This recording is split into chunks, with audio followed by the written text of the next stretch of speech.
ఆదిబాయ్, పోయిన వారం ఆంటోనీ రావణ్ణి కలవడానికి జైలుకు వెళ్ళాడు.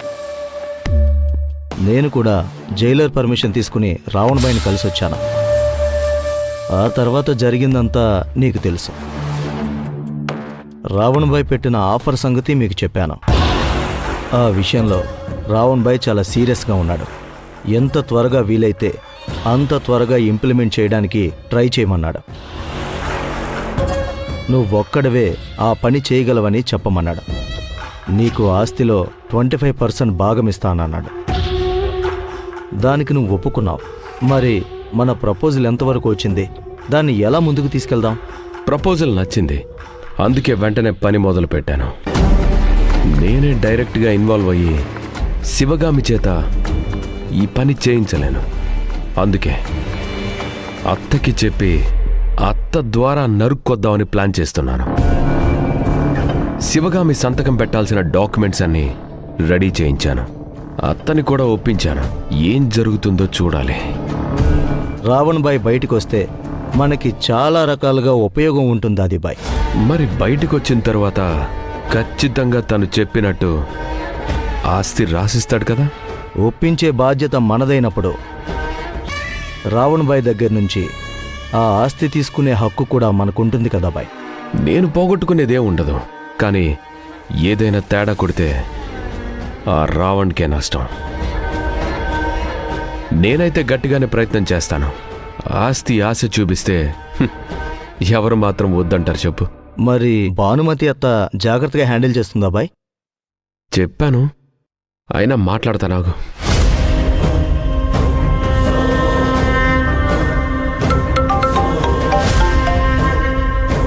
అత్తా, డాక్యుమెంట్స్ షేరే కదా? అవునాది.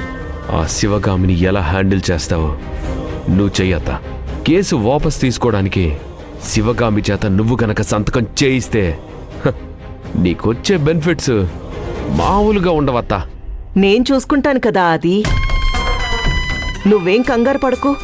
మనం చేసుకున్న ప్లాన్ తిరగబడకూడదు. మనకు ఆశాభంగం కలగకూడదు. అనుకున్న పని అయిపోవాలి, అంతే. అది నువ్వు నీ అత్తని తక్కువ అంచనా వేస్తున్నావు. ఎలాగోలా నేను హ్యాండిల్ చేస్తాను కదా. ఆలోచించుకో అత్త. 1000 కోట్ల ఆస్తి, ఇందులో మన స్వార్థం కోసం చేయటం తప్ప వేరే బెనిఫిట్స్ ఏమీ లేవు. పని ఫినిష్ అయ్యాక నీకు కాల్ చేస్తాను. సరే అత్త.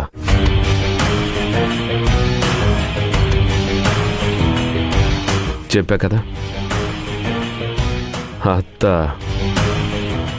చూసుకుంటుంది. పని అవుతుందా బాయ్? అవ్వాలి, అయ్యి తీరాలి.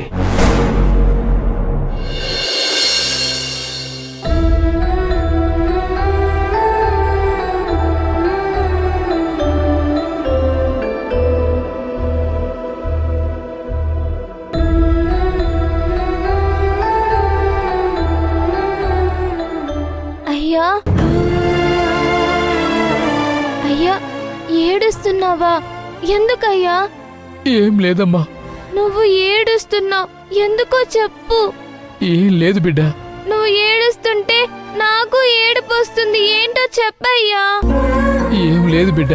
నేను తీసుకుపోనీకి ఈరోజు రామ్ కుమార్ సారు వస్తానన్నాడు. అందుకా? అయితే ఆయనని రావద్దని చెప్పనా? లేదు బిడ్డ.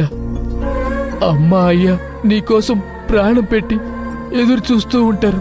నువ్వు ఇక్కడే లేకపోతే నాకు గుండె కోత, అక్కడికి వెళ్ళకపోతే ఆళ్ళకి గుండె కోత. పోనీ 2-3 రోజులు ఆగి వస్తానని చెప్పనా అయ్యా? అదేం వద్దు బిడ్డ. నేను ఎలాగైనా తట్టుకుంటా. మరి అమ్మ? నేను అమ్మకి సర్ది చెప్తాను కదా. నువ్వు ఇక్కడికొచ్చి ఇన్ని రోజులున్నదే చాలా ఎక్కువ. పర్వాలేదు బిడ్డ, ఏం కాదులే. మరి నువ్వు ఏడవకు. మరి గట్లనే బిడ్డ, నేను ఏడవను, సరేనా? అట్లయితే నేను వెళ్తాను, లేకపోతే నేను వెళ్ళను. సరే బిడ్డ, అలాగే. నువ్వు అన్నీ సర్దుకొని రెడీగా ఉండు, సరేనా? సరే అయ్యా.